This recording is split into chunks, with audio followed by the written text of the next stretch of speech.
ॐ अज्ञानतिमिरान्धस्य ज्ञानञ्जनशलाकया चक्षुरुन्मिलितं येन तस्मै श्रीगुरुवे नमः।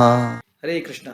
भगवद गीता हम लोग कर रहे हैं समरी ऑफ चैप्टर 8, जिसमें हमने अभी तक सुना था लगभग 14 से 16 श्लोक में, और इससे पहले 9 से 13 श्लोक में हमने सुना था किस प्रकार भगवान का स्मरण किया जा सकता है भाई षट चक्र योगा, जिसमें योगी अपने नीचे नाभि के चक्र से उठते हुए अज्ञ चक्र और फिर ब्रह्मरंध्र से अपने प्राण त्यागता है और उच्च लोकों को जाता है या वैकुंठ में भी जा सकता है।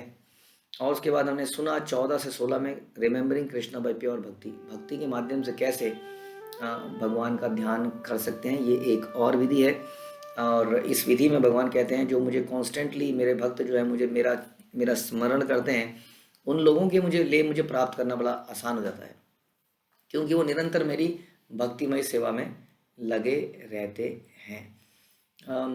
यही खासियत है भक्ति योग की, कि भक्ति योग में हम भगवान का आकर्षण जल्दी प्राप्त कर पाते हैं, क्योंकि हम उनकी प्रेममयी सेवा करते हैं। हालांकि प्रेममयी सेवा करना हृदय की सफाई पर डिपेंड करता है। केवल बहुत ही शुद्ध हृदय प्रेममयी सेवा कर सकता है। अक्सर हम लोग अपनी सेवा कराना चाहते हैं, इसलिए भक्त जो है एक रेयर वस्तु है संसार के अंदर। इसलिए भक्ति बड़ी आसान है, लेकिन फिर भी लोग उसको कर नहीं पाते हैं, क्योंकि हम लोग अपनी सेवा कराना चाहते हैं अक्सर। हाँ, इसलिए भगवान कहते हैं कि अगर आप मेरी भक्ति करते हैं विदाउट डेविएशन, अपने माइंड को एकाग्रचित होकर मुझे ही अपने जीवन का उद्देश्य बनाकर, तो मैं बड़ी आसानी से प्राप्त हो जाता हूँ। हाँ, तो डिवोशनल एक्टिविटीज़, भक्तिमय सेवा से भगवान को आसानी से प्राप्त किया जा सकता है। फिर भी ये प्रोसेस इतना आसान नहीं है, क्योंकि इसके लिए हृदय को शुद्ध करना पड़ता है। और कोई भी व्यक्ति संसार में अपने आप को गलत ही नहीं मानता है, पहली प्रॉब्लम तो ये है। तो वो कैसे अपने आप को शुद्ध करेगा जब वो गलत ही नहीं मानेगा? तो भक्त हमेशा अपने अंदर झांक के देखता है कि वो कहाँ पर गलती कर रहा है, कैसे उसको इम्प्रूव कर सकता है।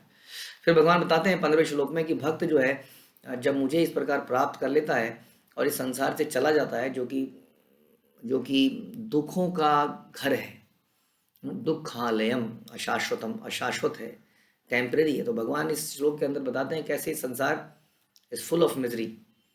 जो व्यक्ति इस संसार में सुखी होने का प्रयास कर रहा है, बहुत बड़ा मूर्ख होगा, क्योंकि इस संसार को बनाने वाले भगवान कहते हैं कि ये दुखों का घर है। हाँ, तो इसलिए भगवान को चैलेंज देना ठीक बात नहीं है। बेटर ये कि कैसे पतली गली से निकल जाए जाए। Instead of confronting and challenging the maya, हमें पतली गली से निकलकर भगवान के धाम में जाना चाहिए, क्योंकि संसार क्या है? दुख खाले में शाश्वत में। और इस प्रकार से जो मेरे भक्त हैं, जो मुझे प्राप्त कर लेते हैं और इस संसार से, इस दुखमय संसार को छोड़ देते हैं, वो ऐसे महान आत्माएं, नापनुवंती महात्मा, महान ऐसी महान आत्माएं, ये है महात्मा। कौन है महात्मा? जो भगवान के धाम को प्राप्त करे, वो महात्मा है। और भगवान के धाम को प्राप्त वो करता है जो भगवान का सतत चिंतन करता है। तो ऐसे लोग संसार में दोबारा नहीं आते। कृष्ण लोक या वैकुंठ लोक के अलावा इस संसार में कोई भी लोक है, अगर 16वें श्लोक में बताते हैं, चाहे ब्रह्म लोक हो, चाहे पाताल लोक हो, चाहे कोई सा भी लोक हो, उसमें व्यक्ति अगर मृत्यु को प्राप्त होता है और फिर जन्म लेता है, तो जन्म लेने के बाद वो फिर से मृत्यु को प्राप्त होता है। यानी कि इस संसार के अंदर किसी भी जगह पर, ब्रह्म लोक से नीचे के लोकों तक, हर जगह पर जन्म और मृत्यु है। यानी कि देवताओं की भी जन्म और मृत्यु है। तो यदि आपको जन्म मृत्यु से छूटना है, तो देवताओं की पूजा करने से काम नहीं बनेगा। आपको मुकुंद की, जो कि मुक्ति के दाता हैं, भगवान कृष्ण की सेवा पूजा करनी पड़ेगी।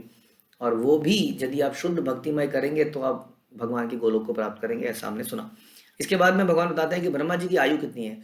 तो बताते हैं कि ब्रह्मा जी जो है, जो मनुष्य का, जिसको एक दिन, ब्रह्मा जी का एक दिन को हम कल्प कहते हैं, कल्प। तो ब्रह्मा जी का जो एक दिन है वो 1000 युग साइकिल के बराबर है।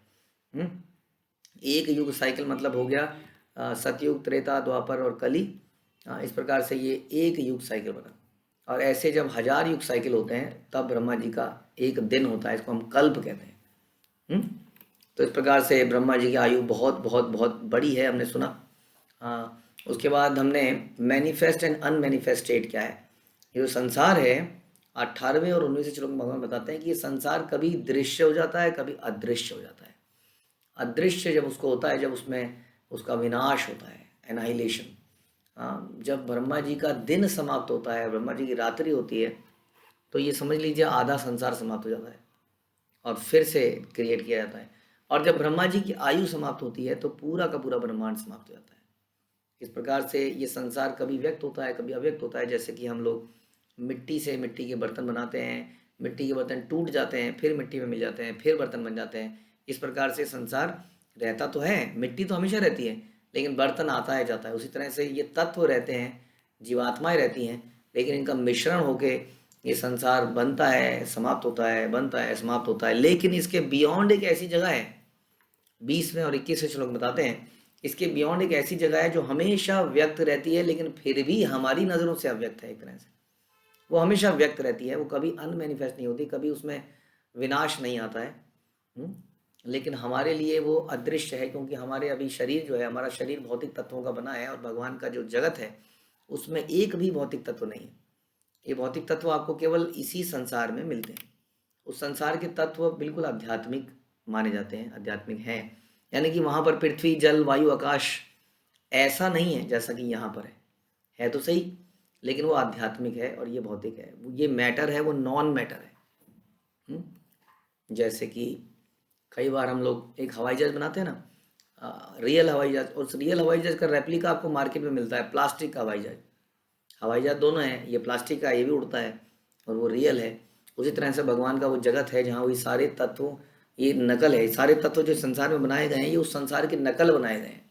जैसे कोई नकल करके हेलीकॉप्टर बना देता है, उसी तरह से संसार में तो ये भौतिक तत्वों से बना है, या ये प्लास्टिक जैसे हमने बताया, वो ओरिजिनल एंटिटी है, ओरिजिनल तत्व है, ओरिजिनल वो आध्यात्मिक है। तो इस प्रकार से वो हमेशा संसार में वो व्यक्त रहता है, कभी वो संसार अव्यक्त नहीं होता, वो स्पिरिचुअल जगत। और ये जगत अगर आपको प्राप्त करना है तो भगवान 22वें श्लोक में बताते हैं कि अगर आपको ये जगत प्राप्त करना है, हाँ, तो आपको क्या करना पड़ेगा? अनएलॉयड एंड अनडेविएटिंग, यानी कि बिल्कुल मिश्रित नहीं होनी चाहिए भक्ति, एकदम शुद्ध भक्ति और एकदम स्थिर भक्ति परफॉर्म करनी पड़ेगी। हाँ, तब हम इसको जगत को प्राप्त कर सकते हैं, भगवान के इस धाम को हम प्राप्त कर सकते हैं। उसके लिए हमें शुद्ध भक्ति, शुद्ध भक्ति का क्या मतलब होता है, शुद्ध भक्ति में क्या मिश्रण हो जाता है? जैसे हम लोग समझ लीजिए दालों में, सब्जियों में, दालों में हम मिलावट कर देते हैं ना, किसी में कुछ काला पत्थर डाल देते हैं, किसी में लाल पत्थर डाल देते हैं, अपने फ़ायदे के लिए हम उसके अंदर कुछ मिश्रण कर देते हैं, ताकि हमारा कुछ पैसा बच जाए। उसी तरह से जब हम भक्ति करने लगते हैं तो भक्ति के साथ साथ हम अपनी इच्छाओं को भी सामने रख देते हैं, मिश्रण कर देते हैं उसमें पत्थरों का एक तरह से। तो उसका स्वाद खराब हो जाता है। वो दाल जब मुंह में आती है तो कंकड़ मुंह में आती है, दाल का स्वाद सारा बेकार हो जाता है। इसी तरह से ऐसी मिश्रित भक्ति हो जाती है तो भगवान को कभी भी आकर्षित नहीं कर सकती है। भगवान को आकर्षित करना है तो हमने सुनी है कथा, आप सुनते हैं, एक फल वाली किस तरह से भगवान के लिए फल लेके आई, या फल लेके जा रही थी। वो बहुत ही गरीब स्त्री थी, फल ही उसका बेचना उसका जीवन था, और भगवान कृष्ण छोटा सा बालक उनसे फल मांग लेता है। पहली बात तो हमसे कोई छोटा सा बालक बोले बोले चल नंगे भाग, मम्मी को बुला के ला, क्योंकि हमें पता है कि फल लेके भाग जाएगा और पैसे लाएगा नहीं। वो देती है, उसको फल देती है, ले फल चाहिए ले। हाँ, वो एक फल, दो फल, तीन फल, वो सारे फल यहाँ यहाँ ऐसे भर जाते हैं भगवान के हाथों में, सारी टोकरी खाली। और भगवान जाते हैं और वो उन्हीं के, बस उसको पैसे नहीं चाहिए, वो उसी दृश्य को सोचे जा रही है कि मेरे से फल मांग रहा है, मैं दिए जा रही हूँ, मैं दिए जा रही हूँ। और अंदर से वो थोड़े से गेहूँ लाता है हाथ में या चावल, जो कि गिरते जाते हैं, गिरते जाते हैं, गिरते जाते हैं, गिरते, जब तक वो पास, तो उसको पास तक उसमें कुछ दाने समझ लीजिए चावल गेहूं के अन्न के उसके हाथ में आते हैं, और वो बड़ी प्रसन्न हो जाती है। उससे क्या, उसको वो जानती है कि घाटे का सौदा है, लेकिन उसने मिश्रण नहीं होने दिया अपनी भक्ति में। उसने बिल्कुल भगवान को ये सोच के दिया ही नहीं कि मुझे कुछ प्राप्त करना है। हाँ, और बाद में हम देखते हैं कि उसके टोकरी में सोना चांदी बन गया, आ गया। लेकिन अब हमारे आचार्य आगे की कहानी सुनाते हैं कि जब उसने सोना चांदी हीरे जवाहरात देखा तो उसको बड़ा दुख हुआ। उसने कहा ये तो मेरे साथ धोखा हो गया, मैंने तो किसी वस्तु की चाहत करी ही नहीं थी। वो फिर से वापस जाती हैं, वो बोलती हैं मुझे ये नहीं चाहिए, एक चीज़ चाहिए मुझे, अगर आपको वो देना ही है तो मुझे एक बार माँ कह के बुलाओ। तो वो बालक कृष्ण उनको माँ कह के बुलाता है, उनको गले से लगाती है, और फिर बस उसी चिंतन में अपनी पूरी ज़िंदगी बिता देती है। इसको कहते हैं अनएलॉयड अनडेविएटिंग डिवोशन। जब इसमें कोई पत्थर मिला हुआ नहीं है, हमारी पर्सनल डिज़ायर्स का, इच्छाओं का, तब हम भगवान के धाम को प्राप्त कर सकते हैं, क्योंकि वो धाम केवल शुद्ध लोगों के लिए है। हमारे जब तक हम अशुद्ध हैं तब तक ये संसार हमारे लिए है। ओके, उसके बाद 23वें से 28वें श्लोक में हम सुनते हैं कि किस प्रकार से हमने सुना अलग अलग प्रोसेस के बारे में, किस प्रकार से हमने सुना षट चक्र योगा, उसके बाद हमने भक्ति के बारे में सुना। तो कौन सा इनमें से अच्छा है, तो उसके बारे में सुनते हैं। इसके बारे में सुनने के लिए पहले सुनते हैं कि दिन में कौन कौन सा ऐसा समय है संसार में जब प्राण त्यागे जाएं तो हम संसार में दोबारा नहीं आते। तो भगवान बताना शुरू करते हैं 24वें और 26वें श्लोक में बताते हैं कि 2 समय हैं शरीर को त्यागने के। एक है पाथ ऑफ लाइट, उजाले का समय या दिव्य उजाले का समय, और एक डार्कनेस, पाथ ऑफ डार्कनेस, अंधकार का रास्ता। जो उजाले का रास्ता है उसमें बताते हैं कि एक बहुत ही शुभ समय पर अगर हम प्राण त्यागें, लाइट में, अंधेरे में ना त्यागें, उजाला हो, दिन का समय हो, शुक्ल पक्ष हो, उत्तरायण में सन जो है जब नॉर्थ को ट्रेवल कर रहा हो, उस वक्त यदि हमारे प्राण त्यागते हैं हम लोग तो हम ब्रह्म ज्योति को प्राप्त करते हैं। और अज्ञान का रास्ता या अंधकार का रास्ता क्या है, यदि हम अंधेरे में, धुएं में और कृष्ण पक्ष में और दक्षिणायन में, जब सन जो है दक्षिण की तरफ जा रहा है, उस वक्त अगर हम प्राण त्यागते हैं तो हम लोग ज़्यादा से ज़्यादा अगर योगी हुए तो वो स्वर्ग को ही प्राप्त कर पाएंगे। पहला तो ब्रह्म ज्योति था जहाँ पर जन्म मृत्यु से परे चले गए थे हम लोग, लेकिन इसमें तो हम ऐसी जगह में चले गए जहाँ बार बार पैदा होंगे, बार बार मरेंगे। तो अब क्या करें, तो इससे सुप्रीमेसी कैसे साबित होती है अगले श्लोक में पता चलता है हमें। धीरे धीरे 27वें और 28वें श्लोक में हमें पता चलता है कि भक्तियों कैसे सुपीरियर है किसी और रास्ते से।